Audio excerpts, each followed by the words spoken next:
अजिबात हा विषय सोडायचा नाहीये. आपले पक्षप्रमुख उद्धव बाळासाहेब ठाकरे यांनी परवाच्या दिवशी दादरला सुरुवात केलेली आहे. 18 तारखेला नागपूरला आहे. त्या काळामध्ये शिवसेना प्रमुखांनी हिंदुत्वाचं त्यावेळेला वार संपूर्ण देशामध्ये उभं केलं होतं. मी आज सांगतो तुम्हाला, देशामध्ये त्या ठिकाणी अखिलेश यादव त्यांचा समाजवादी पक्ष त्यांनी उठाव सुरू केलाय. काँग्रेसच्या राहुल गांधींनी सुरुवात केली, आम आदमीने सुरुवात केली, त्या ठिकाणी ममता दिल्लीने सुरुवात केली आहे की याला या वेळेला राम म्हणून यांना फक्त हे काही चोऱ्या माऱ्या करतायत यांना सोडायचं नाही. मला असं वाटतं की बहुतेक राम यांना 2029 साली बुडवल्याशिवाय राहणार नाही अशी अपेक्षा करायची ना नाही करायची. आणि त्याच्यानंतर प्रत्येक शाखा प्रमुखाने विभाग प्रमुखानं आपापल्या कार्यक्षेत्रामध्ये प्रत्येक गावामध्ये जाऊन जनजागृती करा, गावागावामध्ये जाऊन जनजागृती करा. हा कार्यक्रम राजकीय जरी नसला तरी सुद्धा या कार्यक्रमाच्या माध्यमातून यांचं पाप जे पाप आहे ते लोकांसमोर आणलं पाहिजे. राज्य आपल्या ताब्यात घेतला, देश आपल्या ताब्यात घेतला, विरोधी पक्षाला निधी द्यायचा नाही. विरोधी पक्षाचे माझं परवा भाषण ऐकलं असाल की तुमच्यावर कार्यकर्ते आहेत ना, आमच्याकडे तर नाहीये.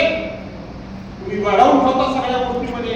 आणि म्हणून आपण आता गावागावामध्ये जाऊन त्याच्याकरता आपण पत्रक देऊ तुम्हाला, त्याच्याकरता एक विशिष्ट फॉर्मॅट देऊ आपल्याला आणि सगळ्या लोकांना घ्यायचं आहे.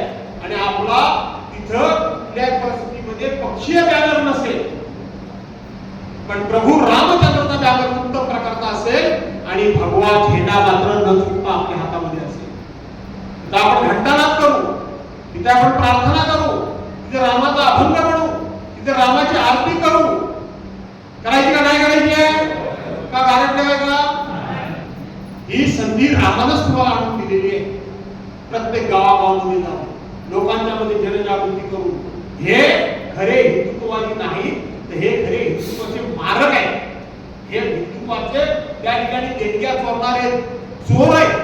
पूर्वी कोणतरी गजनीचा मोहम्मद यायचा, कोण अफजल खान यायचा, कोण आणखी कोण औरंगजेब यायचा, आणखी कोण यायचा, तो देवगड लुटायचा. तो समजा कोण परकीय होता, तो परधर्मीय होता म्हणून त्याच्या नावानं तुम्ही रोज शंकर केला. तुम्ही बोला, तुम्ही बोला. आजच्या मला वाटतं 21व्या शतकामध्ये आणि कलियुगामध्ये सगळ्यात लुटारू जर कोण असतील तर हे आहे.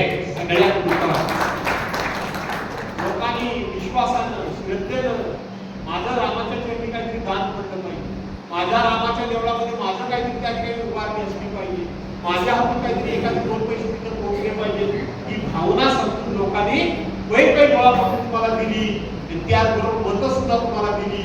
पण लोकांची मतही घेता आणि रामाच्या दानामधलं दानी चोरायचं काम करता. अशा लोकांना आता सोडायचं नाही. म्हणून आज तुम्हाला खास करून बोलून दिलं आहे. आपण कार्यक्रम देणार आहोत आणि त्या त्या भागामध्ये हा कार्यक्रम करायचा. काय डालवा करून करायचं ना? आदेशच आहे, पक्षाचा आदेश आहे की तुम्ही मोठ्या मोठ्या जागेवर करा. पण मी प्रत्येक गावामध्ये त्या ठिकाणी हा कार्यक्रम घेऊन जायचा माझा विचार आहे. सर्वांनी सहकार्य करा. दाताराला फक्त SIR चा प्रोग्राम मतदार नोंदणीच्या संदर्भामध्ये आताच आपल्याकडं प्रांत सगळे तहसीलदार वगैरे आले होते. आपण त्याच्यामध्ये सगळी माहिती घेतलेली आहे. आपल्या मतदारसंघामध्ये मुंबईमध्ये एक बैठक झाली आणि आपल्या विरोधी पक्षामध्ये सत्ताधारी पक्षानं एक एजन्सी नेमली. त्यांनी सांगितलं की भास्कर जाधवांच्या मतदारसंघामध्ये त्यांची किमान हक्काची 25,000 मतं कमी करा.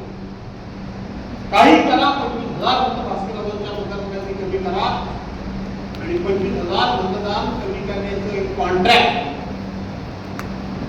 काही लोकांना दिलं गेलं. ते कामाला लागले. पण त्याच वेळेला मी देखील सावध होतो.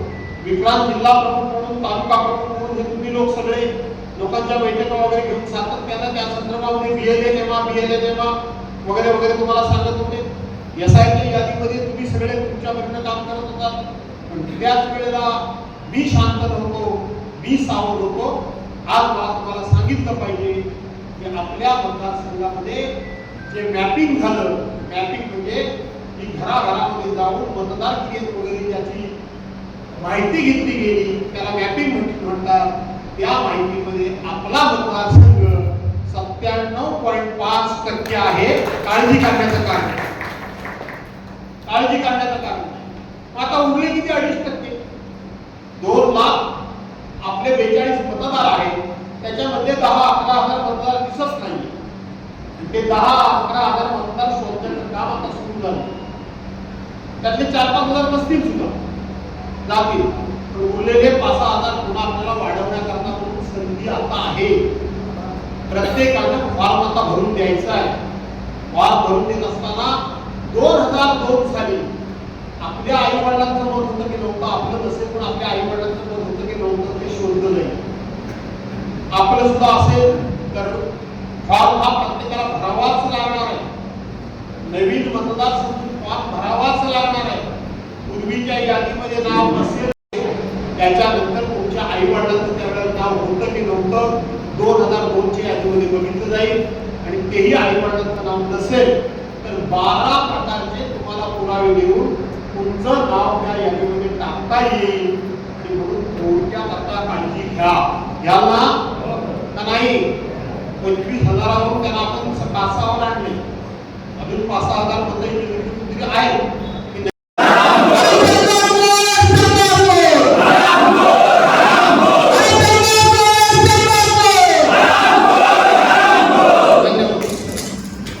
टाइम्स डिजिटलला लाईक करा, शेअर करा, सबस्क्राईब करा आणि बेल आयकॉन दाबायला विसरू नका. Times digital.